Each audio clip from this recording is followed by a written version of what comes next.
aizareno misy lay tanàna soa fitretrano tsy mba kely lazako zay nahateraha ny jesosy re ale maizipito sasakalebe ao betlehema ani jody ani jody ao Emanuela no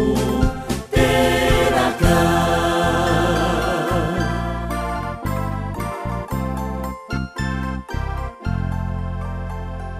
kintana iany nodinihina zay natamizany elabe izay ny mamatatrazy isanalina koa aizare Emanuela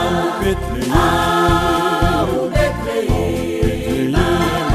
ani jody ani jody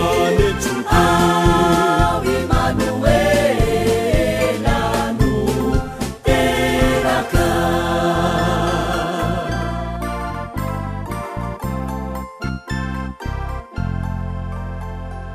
izahay izao dia vilavitra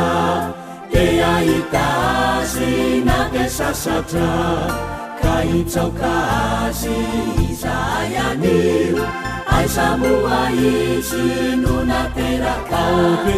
ao betlehema ani jody ani jody ao Emanuela no teraka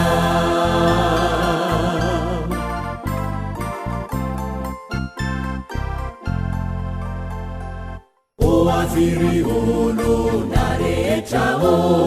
mba hitsakany lay zazasoa efa nantenaina fony elabe mba hamotsy ny mpanota maro